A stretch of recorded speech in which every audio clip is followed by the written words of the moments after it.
Beats by Dallas, make it hurt.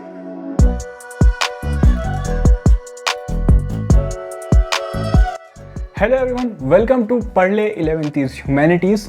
यार ये तुम्हारा थर्ड लेक्चर होने वाला है इस चैप्टर का। इसके हमने यार 2 लेक्चर इसके कंप्लीट कर चुके हैं। दोनों छोटे छोटे हैं, हमने टॉपिक वाइज किया। यार पहले मैं सोचा था कि लेक्चर को बड़ा रखूँगा, बट यार तुम्हारा एक लेक्चर में अगर एक कॉन्सेप्ट पूरा अच्छे से क्लियर हो जाता है तो वो तुमको ज़्यादा अच्छे से समझ आएगा। ठीक है, तो ये तुम्हारी जो सेकेंड बुक है फंडामेंटल ऑफ फिजिकल ज्योग्राफी, उसका ये फर्स्ट चैप्टर है और उसका ये थर्ड पार्ट है। ठीक है, तो यार मेरा नाम शिवांश गुप्ता है। I am currently eight SRM university और बाकी डिटेल्स तुम देख सकते हो। आगे बढ़ते हैं यार, तुम मेक श्योर करो कि यहाँ पे तुम हमको फॉलो कर रहे हो यार, क्योंकि तुम्हारे डाउट सेशन टेलीग्राम पे होते हैं और कोई भी अपडेट आता है तो इंस्टाग्राम पे यार तुमको सबसे पहले पता चलता है। तो ठीक है, मेक श्योर कि तुम यहाँ पे फॉलो कर रहे हो। और तुम्हारे जो नोट्स आते हैं भाई साहब, जो तुम्हारे लिए इतने सुंदर नोट्स बनाए हैं, वो तुमको मिल जाएंगे पढ़ले.in। तो कमेंट्स में बच्चे पूछ रहे थे यार कि नोट्स कहाँ पे हैं, तो यहाँ पे तुमको मिल जाएंगे। और भाई हिस्ट्री की चिंता मत करो, अगला लेक्चर तुम्हारा हिस्ट्री का ही होगा। ये चैप्टर जैसे ही ख़त्म हो जाए उसके जस्ट बाद तुम्हारा हिस्ट्री चालू हो जाएगा। ठीक है, तो यार उसकी चिंता मत करो। हमारा बैच का नाम है यार समग्र बैच। इसमें हम तुम्हारा पूरा सिलेबस कराते हैं। जितना भी तुम्हारा मेजर सब्जेक्ट है सोशल साइंस का, तुम्हारे ह्यूमैनिटीज़ का, वो हम यहाँ पे पूरा कवर कराएंगे। इसका जो मटेरियल है वो हम तुमको प्रोवाइड कराएंगे। और यार ऐसे पढ़ोगे तुम सब्जेक्ट को कि तुम बस याद ना करो चीज़ों को, तुम इंजॉय करो इसकी लर्निंग। ठीक है, तो यार वही आखिरी चीज़, तुम इसके तरह नहीं देखोगे, इसके तरह देखोगे। तो मेक श्योर कि तुम्हारे पास एक पेन है, एक कॉपी है और तुम कुछ चीज़ों को नोट कर रहे हो।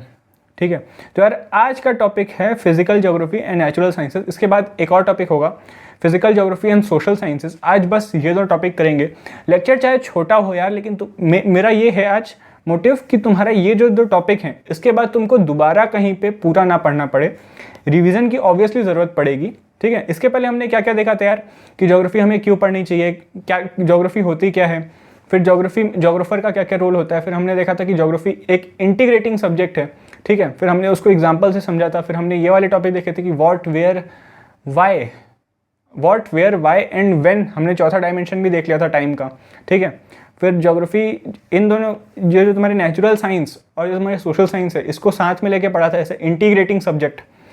आज हम सिर्फ नेचुरल साइंस को अलग से डील करेंगे और जो तुम्हारा पॉलिटिकल साइंस है, जो तुम्हारा सोशल साइंस की तुम्हारी टॉपिक्स हैं, उसको अलग से डील करेंगे। ठीक है, तो यार आगे आ जाओ। All branches of physical geography have interface with natural sciences. जो तुम्हारी फिजिकल ज्योग्राफी की जो ब्रांचेज हैं, तुमको अभी तक पता होगा यार तुम्हारी ज्योग्राफी 2 टाइप की होती है, फिजिकल ज्योग्राफी, एक ह्यूमन ज्योग्राफी। तुम इस साल तुम्हारी 11th में तुम्हारी फिजिकल ज्योग्राफी है पूरी। 12th की बुक खोल के देखोगे भाई तो तुमको ह्यूमन ज्योग्राफी मिलेगी। ठीक है, तो मैं ये नहीं बता रहा हूँ तुमको ये क्या होती हैं, थोड़ा सा खुद से मेहनत करो। बस एक बार अगर तुम कंटेंट ही देख लोगे तो तुम समझ जाओगे कि दोनों में डिफरेंस क्या है। ठीक है, तो आज का होमवर्क, पहला होमवर्क ये है कि तुम इस पे रिसर्च करके आओगे और बताओगे मुझे। कहाँ बताना है? कमेंट्स पे, टेलीग्राम पे, ग्रुप पे। ठीक है, तो यार देखो यहाँ पे होता क्या है, तुम्हारी जो नेचुरल साइंसेस और तुम्हारे फिजिकल ज्योग्राफी है इनमें काफ़ी इंटरेक्शन है। मैंने तुमको बताया था यार, ये जो तुम्हारी यहाँ से ऊपर वाली फील्ड है, ठीक है, और यहाँ से ये तुम्हारी पूरी नेचुरल साइंसेस पे हो जाती है। जैसे तुम्हारा पहला यही सब्जेक्ट देख लो, इन्वायरमेंटल ज्योग्राफी। तो तुम्हारा ये इन्वायरमेंटल साइंस जो है इसके साथ काफ़ी रिलेट करता है। अब यार रिलेशन पे मत घुसो, अभी रिलेशन में बताऊंगा तुमको आगे। यार ये जो तुम्हारा पेडोलॉजी है ये तुम्हारा सॉइल ज्योग्राफी से डील करता है कि सॉइल का हमने क्या, इसमें पिछले लेक्चर में भी देखा था हमने कि ये सॉइल में क्या क्या कंपोजिशन है उससे डील करता है, और ये तुम्हारे सॉइल में क्या क्या उगता है ये सब चीज़ों से डील करता है। तुम्हारा हाइड्रोलॉजी क्या है यार, ये हमने देखा था। ठीक है, तुम्हारा अगर तुम साइंस में पढ़ते हो तो ये हाइड्रोलॉजी हो जाता है। और इसकी कुछ चीज़ें और कुछ अलग चीज़ें, मतलब एग्जैक्टली तो दोनों सेम चीज़ नहीं है। ठीक है, तो ज्योग्राफी के प्रोस्पेक्टिव से पढ़ोगे तो तुम्हारी ये ओशनोग्राफी हो जाती है। ठीक है, तो यार तुम बाकी सब भी देख सकते हो। ये तुम्हारा मटीरियोलॉजी हो जाता है यार, जो तुम्हारी जो क्लाइमेट की स्टडी होती है ये तुम्हारी मटीरियोलॉजी में हो जाता है। और ये तुम्हारे ज्योग्राफी में जब क्लाइमेट की स्टडी होती है तो ये थोड़ा अलग तरीके से होती है, थोड़ा उसी तरीके से होती है।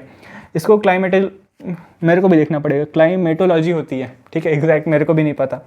तो यार ये चीज़ें होती हैं, मुझे नहीं पता यार, लेकिन तुमको एकदम याद होनी चाहिए ये चीज़ें, क्योंकि ये तुम्हारे एग्ज़ाम में आ सकती हैं और ये कैसे पता भैया आपको कि आ सकती हैं? तुम्हारा जो बैक एक्सरसाइज है वो खोल के देखा करो चैप्टर के बाद, एक बहुत अच्छी हैबिट है ये, उसमें यार इन सब का ये पूछ के रखा है, ठीक है? तो तुम जाओ और तुमको मिल जाएंगी। ये सब चीज़ें याद होनी चाहिए यार, मुझे भी याद थी, अब हल्का हल्का भूल जाती हैं कभी कभी, तो यार देख लेना सारी चीज़ें, ठीक है? तुमको एग्जैक्टली चीज़ें पता होनी चाहिए। अब यार तुम्हारे फिजिकल ज्योग्राफी और नेचुरल साइंसेज में दोनों में रिलेशन क्या है, मैंने एक दो का समझाया था यहाँ पे, ठीक है? इसको थोड़ा और देखो। जो तुम्हारा फिजिकल ज्योग्राफी है, मतलब तुम्हारे यहाँ, इसमें हम क्या देखते हैं, तुम्हारे लैंड फॉर्म क्या है, कैसा है, मतलब फिजिकल ज्योग्राफी में तुम्हारा प्लेट्यू हो गया, प्लेन हो गया, तुम्हारा डेजर्ट हो गया, ये सब तुम्हारे क्या हो गया, फिजिकल ज्योग्राफी। और जब नेचुरल साइंस के पर्सपेक्टिव से देखते हैं तो इसको जियोलॉजी में पढ़ते हैं। जियो मतलब तुम्हारा अर्थ, ठीक है? इसकी स्टडी करते हैं। जियोलॉजी में यार तुम्हारा कंपोजिशन, एग्जैक्ट कंपोजिशन कैसा है तुम्हारे लैंड का, उसमें हम चले जाते हैं, ठीक है? अब तुम्हारा क्लाइमेटोलॉजी, ये तुम्हारा मीटीरियोलॉजी जो होता है, जो तुम्हारी स्टडी होती है क्लाइमेट की, आज का तापमान ये रहेगा, न्यूज़ में देखा होगा, तो तुम्हारा मीटीरियोलॉजी में होता है। और ये क्लाइमेट कैसा है भाई अपने आसपास का, अब दोनों लगभग एक चीज़ है, दोनों की जो स्टडी होती है, ठीक है? दोनों में दोनों के स्टडी में क्या क्या डिफरेंट होता है, वहाँ से ये जो लॉजी वर्ड आया है। लॉजी मतलब यही होता है तुम्हारी स्टडी किसी चीज़ की, ठीक है? तो तुम्हारा जियो तुम्हारा अर्थ, लॉजी स्टडी तुम्हारे अर्थ की स्टडी, तुम्हारा क्लाइमेट लॉजी तुम्हारे क्लाइमेट की स्टडी, ठीक है? तो ये डिफरेंट क्यों है, अब तुमको शायद समझ आ रहा हो। ओशनोग्राफी, ये तुम्हारा हाइड्रोलॉजी से तुम्हारा कंपेयर होता है, तुम्हारे फिजिकल ज्योग्राफी और नेचुरल ज्योग्राफी में कंपेयर करो तो। तुम्हारा सॉइल ज्योग्राफी, ये मैंने तुमको पिछले भी बताया था, ये तुम्हारा पेडोलॉजी से हो जाता है, ये एग्जैक्ट कंपोजिशन में चले जाता है कि सॉइल में क्या क्या कंपोजिशन है। ये तुम्हारा स्पेस में देखता है भाई तुम्हारे कौन से एरिया में कौन सी सॉइल पाई जाती है, ये तुम्हारे ज्योग्राफी में आ जाता है। उस सॉइल में क्या क्या उगता है, ये तुम्हारे ज्योग्राफी में आ जाता है। सॉइल में क्या क्या मिनरल पाई जाती हैं, तुम्हारे पेडोलॉजी में आ जाता है, ठीक है? थोड़ा सा रिसर्च तुम भी मार सकते हो, मैं उतना थोड़ा सा ज़्यादा बता रहा हूँ तुम्हारे बुक में जितना है। और कुछ नॉलेज जहाँ पे तुमको इनसफिशिएंट लगे, गूगल करो, देखो, और उसके वहीं पे नोट्स बना लो, ठीक है? नोट्स क्यों बना लो यार, तुम्हारे इस सब्जेक्ट में तुम्हारे खुद के बनाए हुए नोट्स की वैल्यू कोई नहीं ले सकता, चाहे वो पढ़ ले के नोट्स हो यार। हमने प्रोवाइड किया कि तुमको एक रेफरेंस मिल जाए चीज़ों का, ठीक है? वो अच्छे हैं बट स्टिल तुम्हारे हाथ के जो नोट्स होते हैं यार वो बेस्ट होते हैं, उनकी जगह कोई भी नहीं ले सकता, ठीक है? तो यार हमने देखा। अब इसको थोड़ा और देखो, मैथमेटिक्स का ज्योग्राफी में क्या रोल है। इसको मैंने तब समझाया था तुमको पिछले लेक्चर में, जब मैंने बताया था कि जो मैप होता है, ठीक है, उसको अपन जब बनाते हैं, एक जियोइड शेप जो रहता है, जो तुम्हारा स्फेरिकल शेप रहता है, स्फेरिकल शेप रहता है, उसको जब 2D हम डायग्राम बनाते हैं एक पेपर पे, तो उसमें मैथ्स का बहुत ज़्यादा रोल रहता है, हमने देखा था। ये तुम्हारे NCERT का ही एग्जाम्पल है, ठीक है? इसको देखो, पढ़ो। A geographer should have some proficiency in mathematics and arts, particularly in drawing maps, ठीक है? तुम्हारे आर्ट्स का भी नॉलेज होना चाहिए। और ये आर्ट्स तुम्हारा सब्जेक्ट नहीं है ना, ये तुम्हारा ये जो स्किल होती है ड्राइंग वगैरह की, इनकी बात हो रही है यहाँ पे, ठीक है? तो ड्राइंग मैप ड्रॉ करने के लिए यार उसकी ड्राइंग अच्छी होनी चाहिए, मैं ये बोल सकता हूँ। उसकी कैलकुलेशन, उसकी जो ट्रिग्नोमेट्री वगैरह है, ट्रिग्नोमेट्री का नाम सुनते ही बुखार आ जाता है भाई नहीं, ऐसा कुछ नहीं है, ठीक है? तो बेसिक चीज़ है भाई, तुम्हारे मैथ्स जो है, तुम्हारा आर्ट जो है, ये जो बेसिक कैलकुलेशन वगैरह है, ये तुमको आनी चाहिए तुम्हारे मैप ड्रॉ करने के लिए। तो तुम देखो, जो तुम्हारा ज्योग्राफर होता है, ठीक है, उसका कितना डीप में उसका नॉलेज होना ज़रूरी है। Geography is very much linked with the study of astronomical location and deal with latitude and longitude. तुम्हारी ज्योग्राफी है भाई, ये तुम्हारी एस्ट्रोनॉमिकल लोकेशन होती है, जो तुम्हारे कॉन्स्टिलेशन वगैरह होते थे, स्टार का पैटर्न याद हो तो, ठीक है? और जो तुम्हारी लॉन्गिट्यूड और लैटिट्यूड होती हैं, जो हम पढ़ते आ रहे हैं, ठीक है? अर्थ का क्या लैटिट्यूड है, अपने इंडिया का क्या लैटिट्यूड है, लॉन्गिट्यूड क्या क्या है, अपने इंडिया से कौन सी लाइन पास होके जाती है, एक लाइन होती है, ठीक है? अब वो कौन सा होता है तुम मुझे बताओगे? एक ट्रॉपिक पास होता है। अब मुझे यार सेकंड होमवर्क तुम्हारा कमेंट्स में बताओ कि तुम्हारा कौन सी लाइन पास होती है इंडिया से। ये तुम क्लास 10th में पढ़े हो, क्लास 8th में भी पढ़े हो, और शायद क्लास 6th में भी पढ़े हो, मेरे को जितना याद आ रहा है, ठीक है? तो बताना मुझे। तो यार बस ये है कि ज्योग्राफी तुम्हारा इससे डील करती है। यहाँ पे इसका ये लिंक था, मैं थोड़ा ऑफ टॉपिक चला गया। The shape of the earth is geoid, मैंने तुमको बताया था भाई, तुम्हारे फर्स्ट लेक्चर में मैं तुमको अर्थ का शेप बताया था, और हो सकता है तुम में से कुछ लोग ने ये शेप पहली बार देखा होगा। But the basic tool of the geographer is map. तुम्हारा अर्थ का शेप जो होता है, अब देखो तुम्हारा जो जोग्राफर रहता है वो हमेशा ग्लोब से तो चीज़ों को देख नहीं पाएगा। ग्लोब इंपॉर्टेंट होता है कुछ जगह पे यार, लेकिन अब तुमको एग्जैक्ट स्टडी करनी है जगह की, तो ग्लोब जो होता है तुम्हारा उससे नहीं हो पाता। उसके लिए यार तुम्हारा 2D एक पेपर में मैप होना बहुत ज़रूरी है, ठीक है। तो यार मैप होना, एक जोग्राफर के लिए मैप बहुत ज़रूरी है, which is 2 dimensional representation of earth. तुम्हारा 2D स्ट्रक्चर होता है। 2 डायमेंशनल मतलब यार एक सिंगल तुम्हारे सरफेस में, मतलब नहीं समझ आ रहा तो बस इतना समझो यार, एक पेपर में जो तुम्हारा मैप होता है वो तुम्हारा 2 डायमेंशनल होता है, ठीक है। और जो तुम्हारा ग्लोब होता है, ग्लोब देखे होगे स्कूल वगैरह में, किसी के घर पे रहता है, मेरे पास था नहीं यार, नहीं तो मैं दिखा देता। तो ग्लोब जो होता है वो तुम्हारा 3 डायमेंशनल होता है, वो तुमको एग्जैक्ट बताता है कि कैसा है सरफेस, ठीक है। तो यार एक बार जियोइड शेप देख लो, मैंने फर्स्ट लेक्चर में भी दिखा दिया था और जो ये पहली बार देख रहे हैं मतलब उन्होंने फर्स्ट लेक्चर नहीं देखा है, तो उनको यार यहाँ पे आधी चीज़ें नहीं समझ आ रही होंगी। तो यार जाओ देख के आओ, ठीक है। मैं आगे बढ़ रहा हूँ। ये जियोइड का शेप तुम देख लो, तुमको पता होना चाहिए यार, तुम ज्योग्राफी के स्टूडेंट हो तो तुमको पता होना चाहिए अर्थ का शेप कैसा है। आगे बढ़ो यार। The problem of converting geoids into two dimension can be tackled by projection constructed graphically और मैथमेटिकली। ये तुम्हारे तभी प्रॉब्लम सॉल्व होगी यार जब इसको तुम ग्राफिकली और मैथमेटिकली तुम उस फिगर को जो जियोइड की है उसको तुम एक 2D फिगर में उतार पाओ, ठीक है। अब देखो यार, आर्ट्स इन ज्योग्राफी तुमने अभी क्या देखा, मैथ्स इन ज्योग्राफी, मैथ्स का क्या क्या रोल था कैलकुलेशन में, तुम्हारा ग्राफिकल रिप्रेजेंटेशन जो होगा और जो मैथमेटिकल कैलकुलेशन होंगे वो बहुत ज़रूरी है तुम्हारे एग्जैक्ट जो तुम्हारा परफेक्शन आने के लिए। अब यार परफेक्शन के लिए सिर्फ तुम्हारे कैलकुलेशन से काम नहीं चलेगा, तुम्हारा जो ड्राइंग होनी चाहिए उसमें तुम्हारी एफिशिएंसी, तुम्हारा परफेक्शन होना ड्राइंग में बहुत ज़रूरी है। तो यहाँ पे तुम्हारी आर्ट्स की स्किल आ जाएगी, ठीक है। तो जो तुम्हारा mental map and cartographic work होता है वो तुम्हारे यहाँ पे रिक्वायर्ड होता है। अब एग्जैक्ट टर्म्स तुम देख लेना, ठीक है। अब आ जाता है भाई तुम्हारा ये टॉपिक ख़त्म, अब आता है तुम्हारा ज्योग्राफी एंड सोशल साइंसेस, ठीक है। तो यार ये क्या चीज़ है, ये देखो, how it is different from natural sciences. पहले तो यही आएगा दिमाग में। तुम्हारा नेचुरल साइंसेस यार तुम्हारा जो इन्वायरमेंट पहले से है, जो तुम्हारा नेचर है उसको बताता है, ठीक है। और तुम्हारा यार ये जो तुम्हारा नेचुरल साइंसेस तो तुमने देख लिया क्या होता है। अब ये सोशल साइंसेस क्या होता है भाई, जो तुम्हारी सोसाइटी से डील करता है, जो तुम्हारा साइकोलॉजी हो गया, सोशियोलॉजी हो गया, जो तुम्हारी इकोनॉमिक्स हो गया, ठीक है। तो ये सब तुम्हारे सोसाइटी से डील करते हैं। तो ये तुम्हारा आ गया सोशल साइंसेस में, ठीक है, जो तुम्हारे सोसाइटी से डील कर रहा है, ठीक है। तो ज्योग्राफी का इसमें क्या इंटरेक्शन है इसके साथ, ठीक है, अपन ये देखेंगे। तो यार वही डायग्राम है। ई सोशल साइंस कैश in figure 1.1 has interface with one branch of geography. यहाँ से तुम देखना चालू करो कि एंथ्रोपोलॉजी तक तुम्हारा जो ह्यूमन का जो कल्चरल डेवलपमेंट हुआ है वो तुम्हारे एंथ्रोपोलॉजी में आ जाएगा। फिलोसफी तुम्हारा ज्योग्राफिकल थॉट्स, इसको मैंने सेकंड लेक्चर में एक्सप्लेन भी किया था, ठीक है। तुम्हारा सोशल ज्योग्राफी भाई तुम्हारी सोशियोलॉजी तुम्हारी ये हो गई।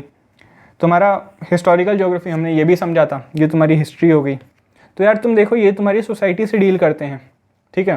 तो इन सब का कहीं ना कहीं से लिंक है ज्योग्राफी में। तुम्हारी ज्योग्राफी सोसाइटी से हल्का बहुत डील करे ना करे ये चीज़ अपन नहीं देख रहे। ज्योग्राफी तुम्हारी स्पेस से ही स्टडी करती है, लेकिन इन सब जगह से ये डेटा लेती है, ये इन पर्टिकुलर जगह से, इसलिए अपन इसका इससे लिंक हो जाता है, ठीक है। ज्योग्राफी तुम्हारी स्पेस में ही स्टडी होती है, वो लेता है चीज़ों को, इंटीग्रेट करता है साथ में और उसको स्पेशियल वे में देखता है, मतलब स्पेस में वो चीज़ें कैसी हैं ये देखता है, ठीक है। स्पेस मतलब तुम्हारा आउटर स्पेस नहीं भाई, तुम्हारा स्पेस मतलब एरिया वाइज देखता है चीज़ों को, ठीक है।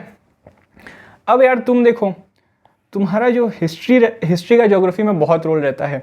हमने वॉर वगैरह की बात की थी पिछले लेक्चर में कि जब कोई भी वॉर होती है तो ज्योग्राफिकल कंडीशन बहुत ज़्यादा ज़रूरी है उसके लिए, मतलब ज्योग्राफिकल कंडीशन की वजह से बहुत फ़र्क आता है किसी भी वॉर में। हमने यार अपन ने देखा था, अपन ने हिटलर का देखा था कि वो रशिया में एकदम अंदर तक घुसाया था। रशिया की ज्योग्राफी में तुम लिंक करना, रशिया की ज्योग्राफी में एकदम अंदर तक घुसाया था। अगर ये रशिया की ज्योग्राफी है तो एकदम बीच तक आ गया था, मैक्सिको तक आ गया था वो, मैक्सिको तक।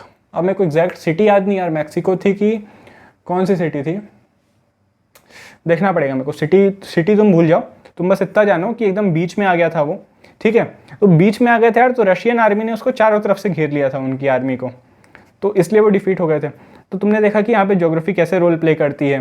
तुम्हारे जो वॉर्स होते हैं वो प्लेन में लड़े जाते हैं। जो तुम्हारी पानीपत की लड़ाई हुई थी वो प्लेन वाला एरिया है, इसलिए वहाँ पर लड़ी गई थी। तो तुम अलग अलग तरीके से देखो कि ज्योग्राफी कैसे लिंक कर रही है, कैसे तुम्हारा लिंक कर रही है हिस्ट्री में, और तुम्हारा जो हिस्ट्री है वो कैसे लिंक कर रहा है ज्योग्राफी में। दोनों का इंटर रिलेशनशिप है। इस वर्ड को इस जो रिलेशन है इसको ऑस्मोसिस के बेसिस पे भी समझाया गया। ऑस्मोसिस तुम्हारी साइंस की टर्म है। ये दोनों के बीच में ऑस्मोटिक रिलेशनशिप रहता है, मतलब दोनों एक दूसरे से कुछ ना कुछ ले रहे हैं और दोनों को कुछ ना कुछ दे रहे हैं। ज्योग्राफी तुम्हारे हिस्ट्री से डिटेल्स लेता है, तुम्हारे हिस्ट्री में क्या टाइम में तुम्हारे क्या क्या चेंज हुए वो देखता है तुम्हारा ज्योग्राफी, ठीक है। और हिस्ट्री में जो चेंजेस हुए वो तुम्हारी ज्योग्राफी की वजह से इन्फ्लुएंस रहते हैं। तो दोनों देखो एक दूसरे से कुछ ना कुछ ले रहे हैं। दोनों की स्टडी, अब सब्जेक्ट तुम्हारा कुछ नहीं ले रहा है, दोनों सब्जेक्ट की जो स्टडी है वो तुम्हारी ले रही है, तो एक तरीके से तुम्हारा सब्जेक्ट भी ले रहा है। तो यार थोड़ा सा कंफ्यूज हो, क्योंकि तुम मेरा मोटिव है तुमको कंफ्यूज करना। तुम समझ रहे हो यार, इन चीज़ों को इसी तरीके से समझना ज़्यादा आसान होता है, ठीक है। अब भाई तुम्हारे फिलोसफी का क्या रोल होता है? Each discipline has a philosophy which is the reason debtor for that discipline. Reason debtor मतलब यार रीज़न, ठीक है। तो इस वर्ड की जगह तुम सीधे सीधे रीज़न बोल दो। तो यार तुम्हारा कोई भी डिसिप्लिन में फिलोसफी बहुत बड़ा रोल होता है उस डिसिप्लिन के लिए, ठीक है। कैसे? तुम ज्योग्राफी को देखो, ठीक है। तो यार किसी ने पहले सोचा होगा कि ज्योग्राफी एक, बहुत कुछ थिंकर्स का यह भी मानना था कि ज्योग्राफी तुम्हारा एक फ्लैट स्पेस, जो तुम्हारी अर्थ है वो एक फ्लैट स्पेस है, ठीक है। फिर कई लोग का मानना था तुम्हारे अर्थ जो है वो स्फेरिकल शेप है। तो यार तुम्हारा थॉट प्रोसेस जो था हमारी जनरेशन का, ये धीरे धीरे कैसे डेवलप हुआ? किसी एक फिलोसोफर ने कोई थॉट दिया होगा, उसके पीछे कुछ रीज़न रखा होगा, कुछ लोग को अच्छा लगा होगा, कुछ लोग को नहीं लगा होगा। तो यार उस चीज़ को फिर और आगे स्टडी की गई। फिर जब पहली बार साइंटिफिक प्रूफ आया तो इसी बेसिस पे आया कि लोग उस डायरेक्शन में सोचना चालू किए थे। तो जो सोचना चालू होता है वो फिलॉसफी होता है यार। क्यों? क्योंकि उस चीज़ का कोई प्रूफ नहीं है, बस हम एक अपना थॉट बता रहे हैं और उसके पीछे कुछ रीज़न दे रहे हैं, और यही होता है तुम्हारा फिलॉसफी। आगे पढ़ रहे होगे, तुम्हारा फिलॉसफी सब्जेक्ट भी है यार, तुम पढ़ रहे होगे उसमें, ठीक है। अब इसको देखो, डिस्टिंक्ट हिस्टोरिकल प्रोसेसेस। अब यार यही चीज़ मैंने समझाई है, मैंने एग्जाम्पल के साथ बताई। इसने ऐसे बता दिया कि तुम्हारी कोई भी डिसिप्लिन है, डिसिप्लिन मतलब सब्जेक्ट हो गया यहाँ पे, जो अलग अलग हमने सब्जेक्ट देखे थे तुम्हारे एनसीईआरटी वाले डायग्राम में।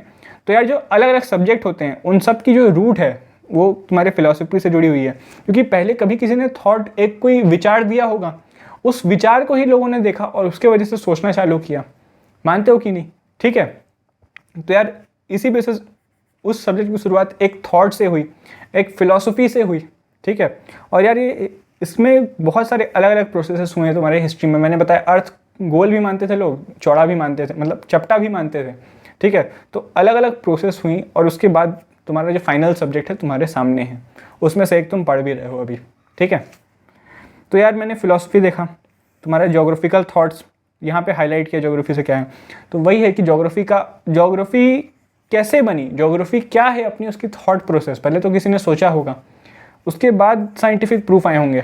तो ये जो फिलॉसफी है ज्योग्राफी एज अ सब्जेक्ट को सोचने की कि कैसे कैसे चीज़ें आई होंगी, अर्थ कैसे आई होगी, जो यूनिवर्स है वो कैसे आया होगा, बिग बैंग थ्योरी, ये तुम्हारा एक फिलोसफिकल आंसर है।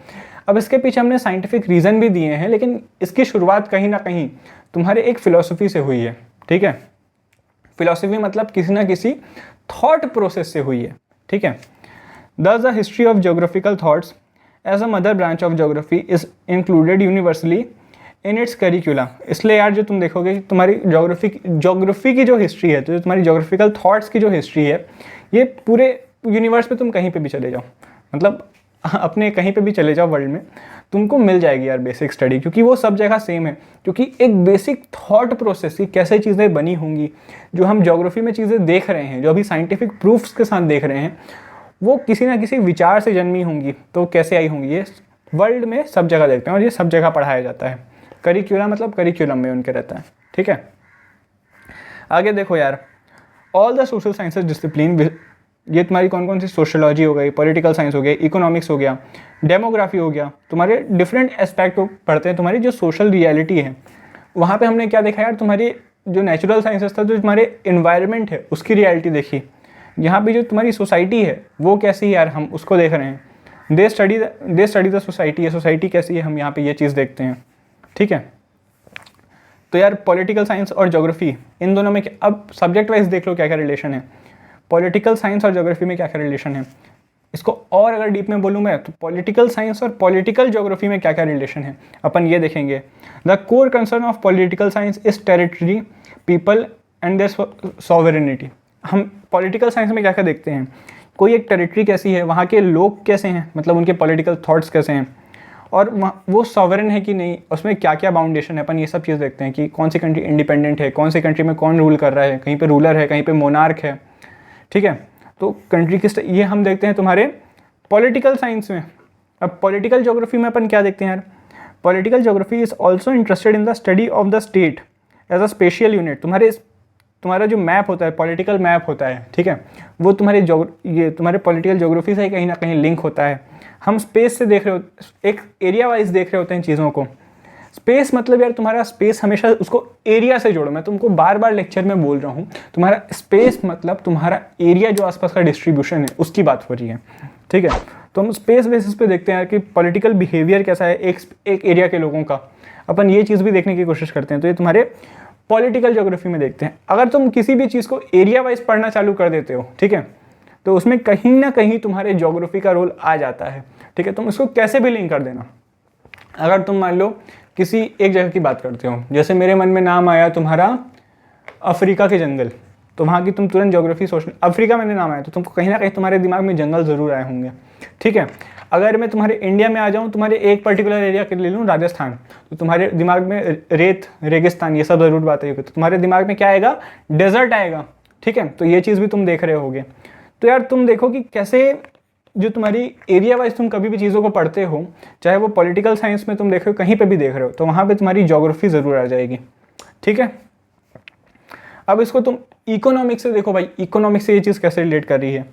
Economics deal with the basic attributes of the economy such as production, distribution, exchange and composition. Economics भाई तुम नॉर्मल वर्ड्स में, इकोनॉमी मतलब पैसा, तो डिस्ट्रीब्यूशन कैसा है, किसी भी गुड्स की वजह से अपना आउटगोइंग कितना है, मतलब इनकमिंग कितना है पैसों का, ठीक है, हम एक्सपोर्ट कितना कर रहे हैं, इंपोर्ट कितना कर रहे हैं, ये सब चीज़ें तुम्हारी कोई चीज़ कितना कंज्यूम हो रही, ये तुम्हारे इकोनॉमिक्स में आ जाएगा। अब यार तुम्हारे इकोनॉमिक ज्योग्राफी में क्या आएगा, study the special aspect of production, distribution, exchange and consumption. Production, distribution, exchange and consumption, production, distribution, exchange and consumption, एक ही चीज़ तो बोल रहा है नहीं भाई, तुम्हारा ये स्पेशल एस्पेक्ट देखता है। इसको एक एग्जांपल से देखो, ठीक है। तुम्हारे जो आसपास के नीचे अर्थ है, सब जगह मिनरल्स हैं, ठीक है। तो यार इकोनॉमिक ज्योग्राफी तुम्हारे स्पेस में देखेगा, तुम्हारे एरिया वाइज, स्पेस में मतलब एरिया वाइज देखेगा कि कहाँ पे कंसंट्रेशन ज़्यादा मिलेगा इन चीज़ों का। जैसे एक खदान बनती है, अगर कोई एक माइन बनती है, ठीक है, तो माइन कहीं पे भी तो नहीं बन जाती, उसके लिए तुम्हारा एक ज्योग्राफिकल सर्वे होना ज़रूरी है कि कहाँ पे हमारे लिए इकोनॉमिकली फिजिबल है, कि मतलब कहाँ पे हम खदान बनाएंगे, उसमें पैसा लगाएंगे, फिर उस खदान से कोयला निकालेंगे या फिर सोना निकालेंगे, तो हमारे लिए प्रॉफिटेबल रहेगा, तभी हम खदान बनाएंगे। नहीं तो निकल तो तुम अर्थ में कहीं पे भी खुदाई करना चालू हो जाओ, तुमको कोई ना कोई मिनरल ज़रूर मिल जाएगा, ठीक है। लेकिन उसको निकालना तुम्हारे इकोनॉमिकली फिजिबल है कि नहीं, तुम्हारे लिए प्रॉफिटेबल है कि नहीं, ठीक है। तो जो जगह का डिसीजन होता है कि कौन सी जगह पे बनाए, ये तुम्हारा इकोनॉमिक ज्योग्राफी डिसाइड करता है। देखता ये भी वही है कि यहाँ पे कंजप्शन कैसा होगा, एक्सचेंज कैसा होगा, प्रोडक्शन कैसा होगा, डिस्ट्रीब्यूशन कैसा होगा। ये तुम्हारा पहले जो स्पेस है, जो तुम्हारा एरिया है, वो स्टडी करता है कि यहाँ पे हो पाएगा अच्छे से कि नहीं, फिर ये चीज़ बताता है, ठीक है। तुमको आई होप समझ आया होगा क्या था यार। अब ये तुम्हारा पॉपुलेशन ज्योग्राफी को बहुत ज़्यादा एक्सप्लेन नहीं किया है, बट मैं तुमको फिर भी एक एग्जांपल से एक्सप्लेन करने की कोशिश करूँगा। जो तुम्हारे जो पॉपुलेशन ज्योग्राफी है, ये तुम्हारा काफ़ी क्लोज है तुम्हारा डेमोग्राफी से। अब ये भाई डेमोग्राफी क्या चीज़ है, डेमोग्राफी तुम्हारा स्टडी होता है, कोई एक जो तुम्हारी मैप्स होते हैं, ठीक है, उसमें पॉपुलेशन का डिस्ट्रीब्यूशन कैसा है, किसी जगह पे कितने मैन रहते हैं, कितने वुमेन रहते हैं, कितने तुम्हारे अंडर एज रहते हैं, मतलब अंडर 18 है, कितने मैरिड हैं, को इस रिलीजन के कितने लोग हैं, है ना, दूसरे रिलीजन के कितने लोग हैं, इस लैंग्वेज के कितने लोग हैं, दूसरी लैंग्वेज बोलने वाले कितने लोग हैं। तो मैप में जब हम ये चीज़ों की स्टडी करते हैं तो उसको हम बोलते हैं डेमोग्राफी, ठीक है। अब इसका देखो यार, तुम मैप की जब बात कर रहे हो, तुम एरिया वाइज बात कर रहे हो, तो इसमें कहीं ना कहीं तुम्हारे जो पॉपुलेशन की स्टडी तुम ज्योग्राफी में भी करते हो, तुम्हारा 10th का याद है एक चैप्टर था तुम्हारा जिसमें तुम पॉपुलेशन वगैरह देख रहे थे, ठीक है।